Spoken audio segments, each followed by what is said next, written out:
Hello dear students, welcome to all of you in our biology virtual class. Today it's my 8th lecture. It's the last lecture on the topic biotechnology principle and processes. In previous classes we all discussed regarding the techniques to prepare the rDNA, what are the different steps, what are the chemicals used for preparing the rDNA. Today we discuss how that rDNA transfer into the host cell. See, we can easily prepare the rDNA, but rDNA without insert into the host cell, we can't get the desired protein. For that purpose, we have to sure that we have to transfer the rDNA in the specific host cell. Okay, क्योंकि DNA protein कब बनेगा? जब DNA से transcription होके RNA बनेगा, RNA से translation होके finally protein बनता है। अब ये चीज पूरा प्रोसेस सेल के बाहर तो नहीं हो सकते, तो हम लोगों को एक होस्ट सेल चाहिए जिसके अंदर हम लोग आरडीएनए को ट्रांसफर करेंगे और आरडीएनए को ट्रांसफर करने के साथ साथ वो अपना नॉर्मल मैकेनिज्म को कंप्लीट करेगा ताकि हम लोग को डिजायर्ड प्रोटीन मिल सके।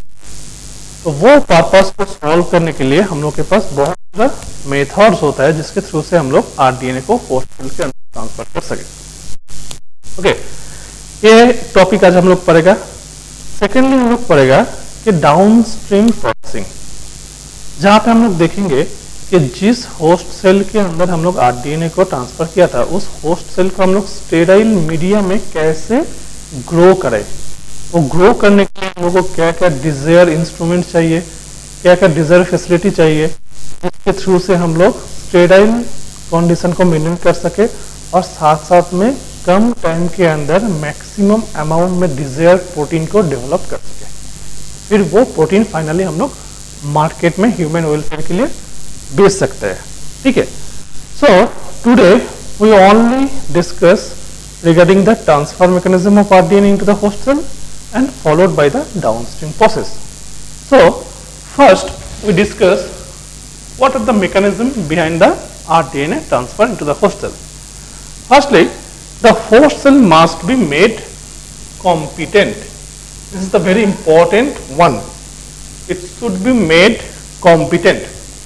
For that purpose, we have to treat the host cell as well as DNA with the cold calcium chloride solution. Cold calcium chloride solution.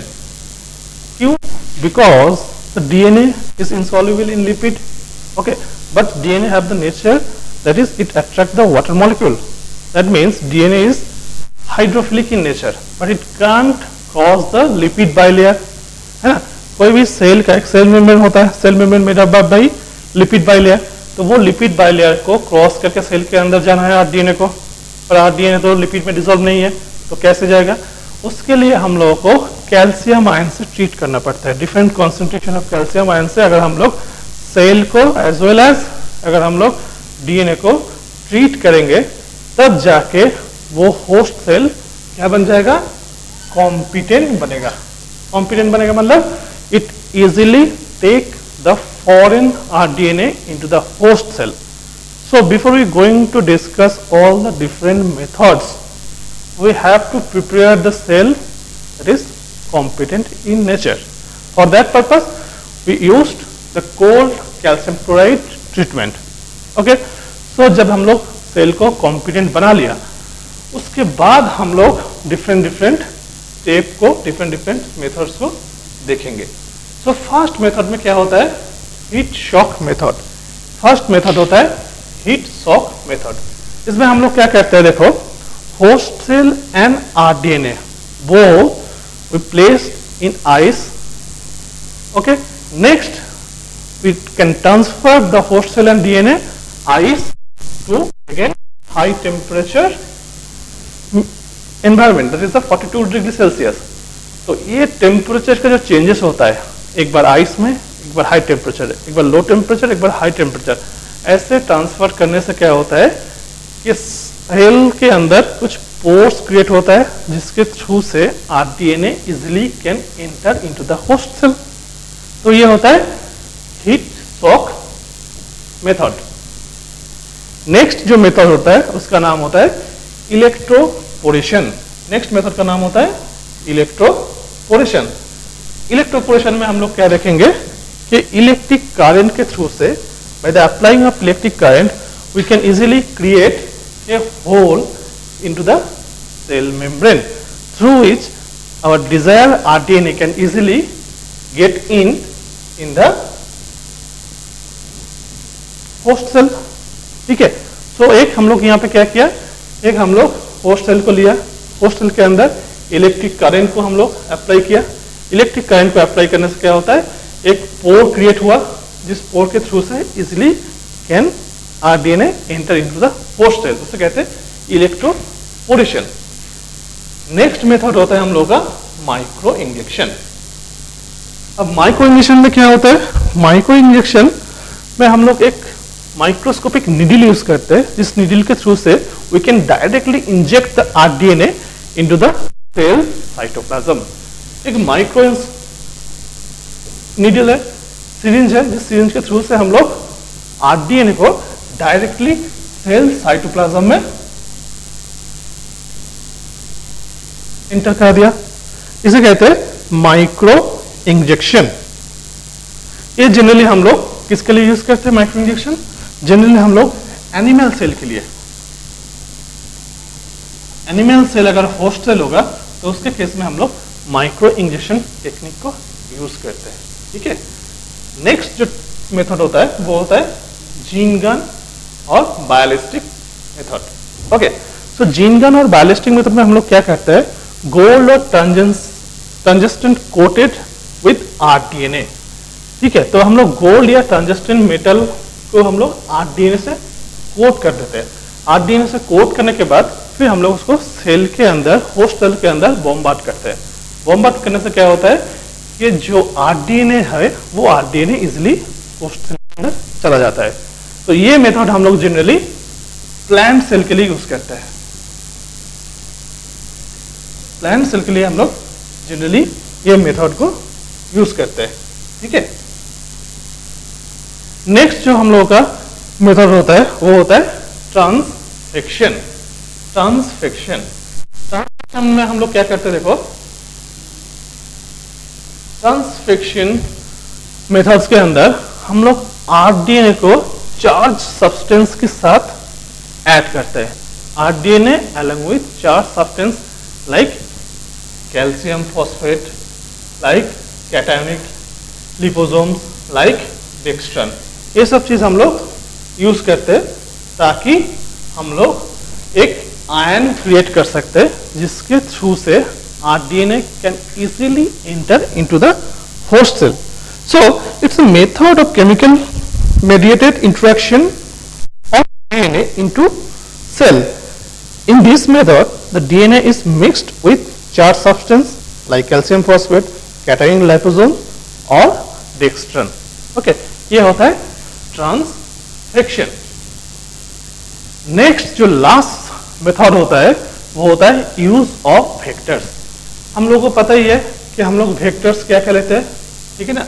Vectors generally are the plasmid.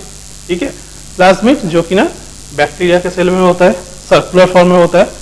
तो use of the vectors हम लोग generally plant cell के लिए कोई अलग vector use करते हैं, animal cell के लिए भी एक अलग वेक्टर हम लोग यूज करते हैं। ठीक है, तो पहले हम लोग डिस्कस करेंगे the vectors which are essential for transporting the RDNA in plant cell. For that purpose we use the bacteria which is called the agrobacterium tumefaciens. एक बैक्टीरिया है, ठीक है, ये बैक्टीरिया क्या करता है, प्लांट सेल को इन्फेक्ट करता है। प्लांट सेल को कैसे इन्फेक्ट करता है, ये एग्रोबैक्टीरियम ट्यूमीफेसियंस जब प्लांट सेल को इन्फेक्ट करता है, इन्फेक्ट करने के बाद एग्रोबैक्टीरियम के अंदर एक प्लाज्मिड होता है जिसका नाम होता है TI प्लाज्मिड, और you can say tumour inducing plasmid. Now that tumour inducing plasmid और TI plasmid can causes the crown gall disease in dicot crop. So dicot crop जो होता है, डाइकोटिलेडोनस जो क्रॉप होता है, उस क्रॉप में एक डिजीज होता है जिस डिजीज का नाम होता है क्राउन गर्ल डिजीज।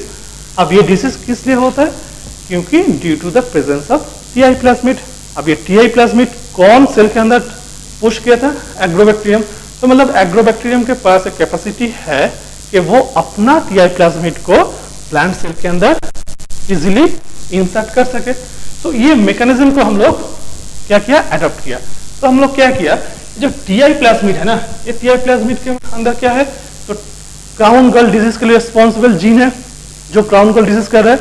तो अगर हम लोग उस पर्टिकुलर जीन को कट करके उसी जगह में अगर हम लोग डिजायर आरडीएनए को इनकॉर्पोरेट कर देंगे टीआई प्लाज्मिड के साथ, उसके बाद एग्रोबैक्टीरियम से अगर कोई प्लांट सेल को इन्फेक्ट करेगा तो it can easily transfer it's TI plasmid. पर वो टीआई प्लाज्मिड तब और ट्यूमर इंड्यूसिंग नहीं रहेगा, मतलब it cannot create the crown gall disease in the plant, है ना। So we easily can modified the TI plasmid. हम लोग टीआई प्लाज्मिड को ऐसे मॉडिफाई किया कि वो नॉन पैथोजेनिक टीडीएनए बन गया। नॉन पैथोजेनिक मतलब now it's no more harmful to the plant. Plant के लिए अभी हार्मफुल नहीं रहेगा। अब जब हम लोग टीआई प्लाज्मिड को मॉडिफाई कर दिया, कैसे किया? कि by removing the crown gall disease causing gene. ये जीन को हम लोग टीआई प्लाज्मिड से क्या किया? रिमूव कर दिया। तो रिमूव करने के बाद टीआई प्लाज्मिड और पैथोजेनिक रहे यार, तो वो पर्टिकुलर जगह में अभी हम लोग का जो डिजायर आरडीएनए है वो आरडीएनए को हम लोग लाइगेट कर दिया। लाइगेट करने के बाद वो पर्टिकुलर बैक्टीरियम को, एग्रोबैक्टीरियम को हम लोग इन्फेक्ट करा दिया प्लांट के साथ।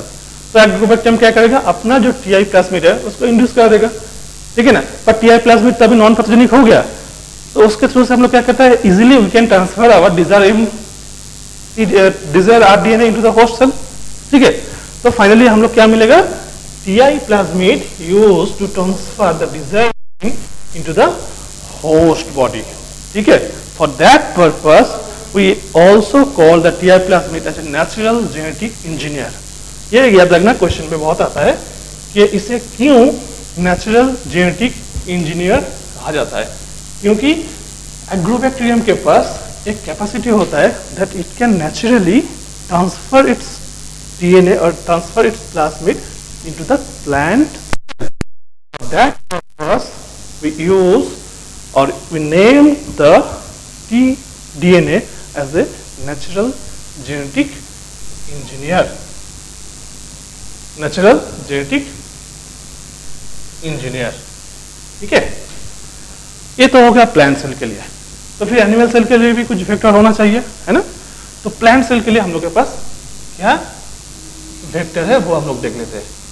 अभी हम लोग को पता होता है कि बहुत सारे वायरस है जो कि ना आरएनए वायरस है, जिसका नाम हम लोग क्या बोलते हैं? रेट्रोवायरस। ओके, तो ये जो रेट्रोवायरस होता है, retrovirus means genetic material of retrovirus is क्या? आरएनए। आरएनए होता है इसका जेनेटिक मटेरियल, ठीक है। तो ये रेट्रोवायरस क्या कर सकता है? रेट्रोवायरस कैसे हम लोगों का सेल को इन्फेक्ट करता है, एनिमल सेल को? It can easily transfer its genetic material that is the RNA into the host cell, ठीक है। आरएनए को डायरेक्टली वो ट्रांसफर कर सकता है। Now if we artificially modified that RNA और we can easily modified that retrovirus, then we can get easily transfer the desire RDNA into the host animal cell, है कि नहीं। अगर रेट्रोवायरस को हम लोग और इन्फेक्शियस ना रखें, इन्फेक्शियस क्यों है रेट्रोवायरस? क्योंकि उसके पास खुद का पैथोजेनिक आरएनए है। अब वो आरएनए को हम लोग मॉडिफाई कर दिया, मतलब रेट्रोवायरस को मॉडिफाई कर दिया। तो अगर रेट्रोवायरस को हम लोग मॉडिफाई कर देते हैं तब जाके वो और कोई हार्म नहीं पहुंचाएगा। जनरली रेट्रोवायरस क्या करता है? रेट्रोवायरस क्या करता है? नॉर्मल सेल को ट्यूमर या कैंसर सेल में कन्वर्ट करता है। ये एक प्रॉपर्टी है जो रेट्रोवायरस के पास है। अब अगर रेट्रोवायरस को हम लोग मॉडिफाई कर देगा तो create the tumor or cancer cell, but it able to transfer its genetic material to the host cell। तो वो पर्टिकुलर टेक्निक को हम लोग प्लांट एनिमल सेल के लिए हम लोग यूज किया है रेट्रोवायरस को। ओके, सो ये होता है 6 ऐसा स्टेप्स जिसके थ्रू से हम लोग आरडीएनए को इजिली होस्ट सेल के अंदर ट्रांसफर कर सके, ठीक है। तो आज हम लोग क्या क्या देख लिया? कोई भी आरडीएनए को होस्ट सेल में ट्रांसफर करने से पहले होस्ट सेल को कॉम्पिटेंट करना पड़ता है with the treat of cold calcium chloride, ठीक है। अगर ट्रीटमेंट करने के बाद फिर वो सेल को हम लोग अलाउ करते हैं आरडीएनए ट्रांसफर करने के लिए। उसके लिए हम लोग के पास क्या क्या मैकेनिज्म है? फर्स्ट होता है हीट शॉक मेथड, ठीक है। नेक्स्ट होता है इलेक्ट्रोपोरेशन, थर्ड वन होता है माइक्रो इंजेक्शन, फोर्थ जीन और बायोलिस्टिक्स, और देन होता है transcription followed by the use of vectors, जिसके अंदर हम लोग प्लांट सेल के लिए अलग वेक्टर यूज करते हैं और एनिमल सेल के लिए अलग वेक्टर हम लोग यूज करते हैं। ठीक है, नेक्स्ट टॉपिक में हम लोग पढ़ेगा कि हम लोग कैसे डाउनस्ट्रीम प्रोसेस को फॉलो करता है। डाउनस्ट्रीम प्रोसेस, ठीक है, अभी डाउनस्ट्रीम प्रोसेस क्या है हम लोग थोड़ा देख लेते हैं। Downstream processing, so downstream processing means it refers to the series of process to which a product has to be subjected before it's ready to be marketed। मतलब क्या, मतलब कोई भी पर्टिकुलर प्रोडक्ट के लिए हम लोग रिकॉम्बिनेंट डीएनए टेक्नोलॉजी को फॉलो किया, तो आरडीएनए टेक्नोलॉजी के थ्रू से जो डिजायर प्रोडक्ट को मिलेगा उस प्रोडक्ट को हम लोग क्या करेगा, ऑब्वियसली मार्केट में बेचने के लिए यूज करेगा। तो वो करने के लिए जो प्रोसेस हम लोग को करना पड़ता है, आरडीएनए को ट्रांसफर कर दिया होस्ट सेल के अंदर, फिर होस्ट सेल से उस पर्टिकुलर डिजायर प्रोटीन को मार्केट में बेचने के लिए जो जो स्टेप्स करना पड़ता है वो सब कुछ आ जाता है डाउनस्ट्रीम प्रोसेसिंग के अंदर। तो उसके लिए हम लोग को क्या करना पड़ता है, this process includes the separation and purification technique.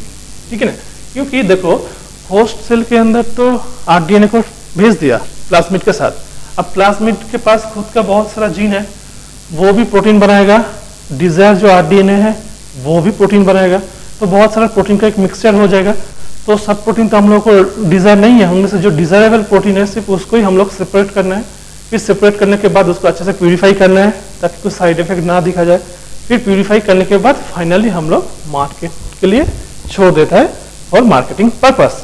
ठीक है, ये पूरा डाउनस्ट्रीम प्रोसेस को कंप्लीट करने के लिए हम लोग एक इंस्ट्रूमेंट यूज करते हैं, जिस इंस्ट्रूमेंट का नाम होता है बायोरिएक्टर। बायोरिएक्टर, तो ये बायोरिएक्टर क्या है,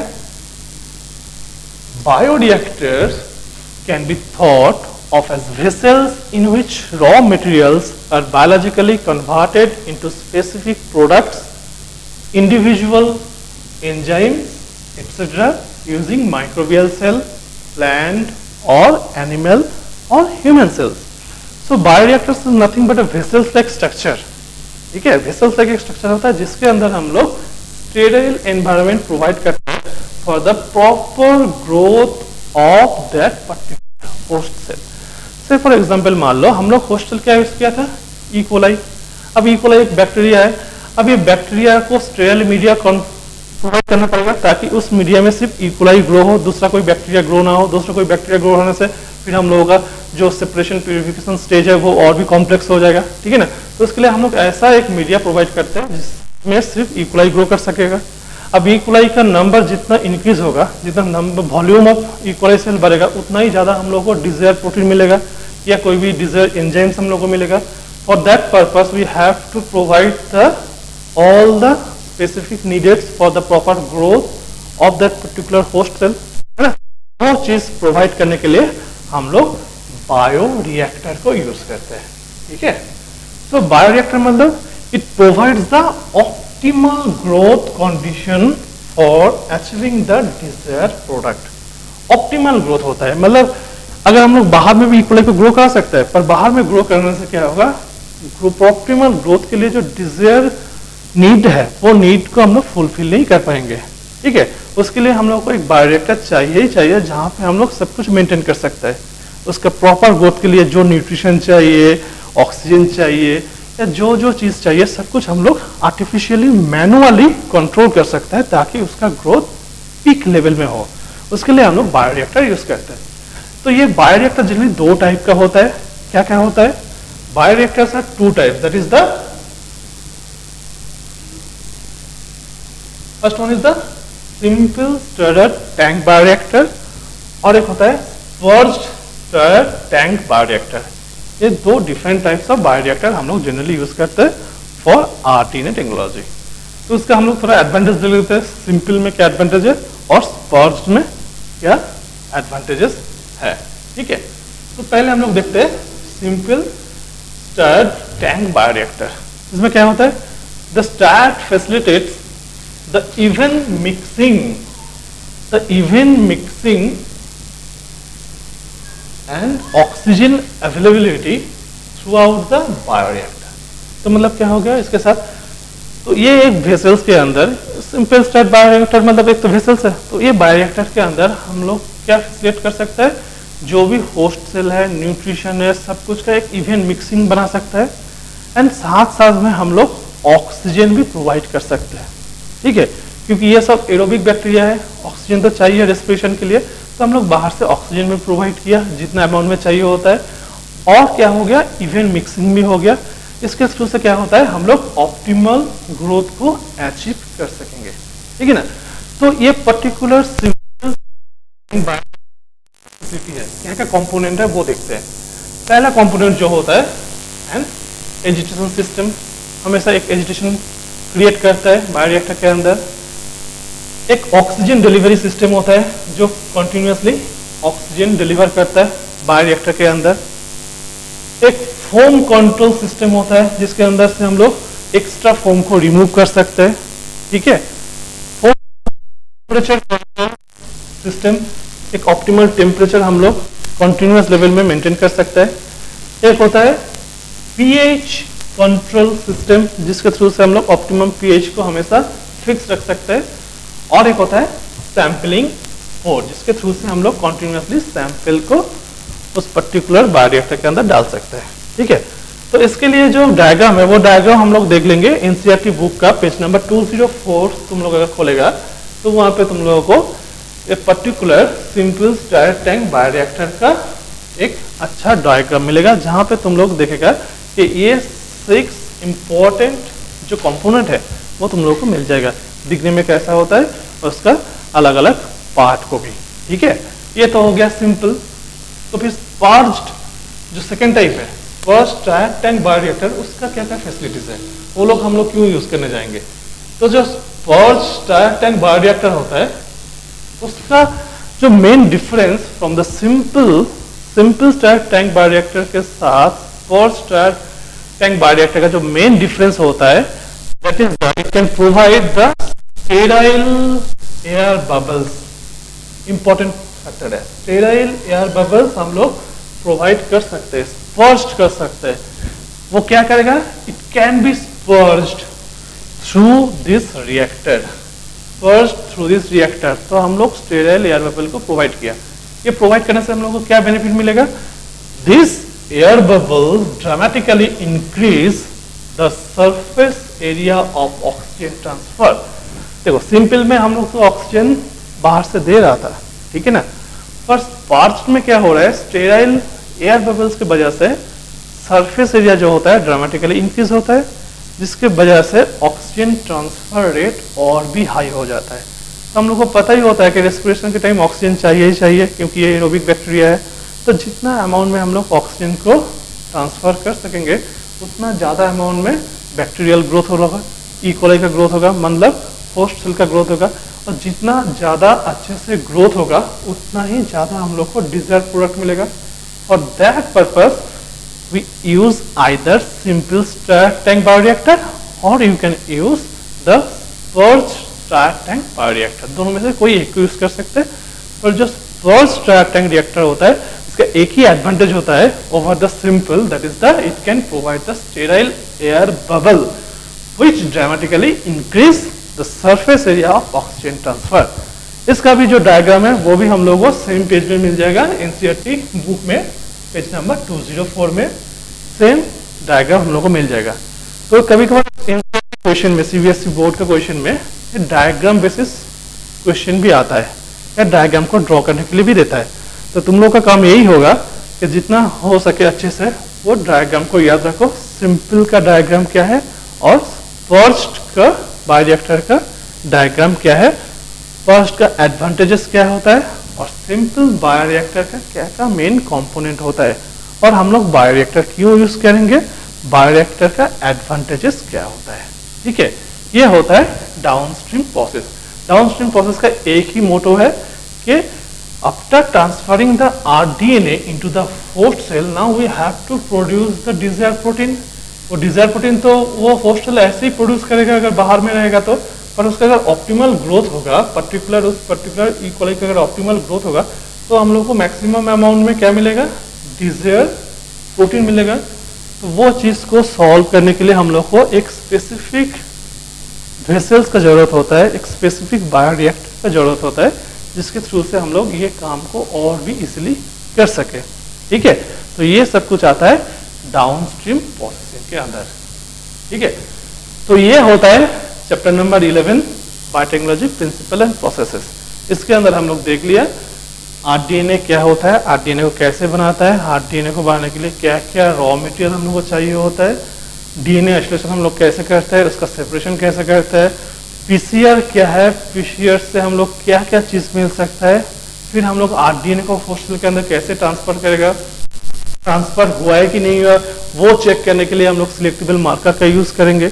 फिर फाइनली जब सक्सेसफुली ट्रांसफर हो जाता है आरडीएनए, उसके बाद डाउनस्ट्रीम प्रोसेसिंग के थ्रू से हम लोग कैसे डिजायर प्रोटीन का क्वालिटी एंड क्वांटिटी को इंक्रीज कर सके, वो भी इस चैप्टर के अंदर हम लोग डिस्कस कर चुका है। ठीक है, ये होता है टोटल चैप्टर्स का लेक्चर।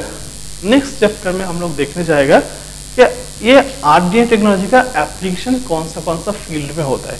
यहाँ पे तो हम लोग एक नॉर्मल प्रिंसिपल एंड प्रोसेस देख लिया कैसे बनाता है, पर यहाँ पे हम लोग एप्लीकेशन के बारे में एक भी डिस्कशन नहीं किया।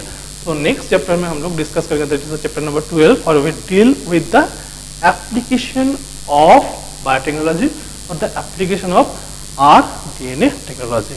ठीक है, थैंक यू।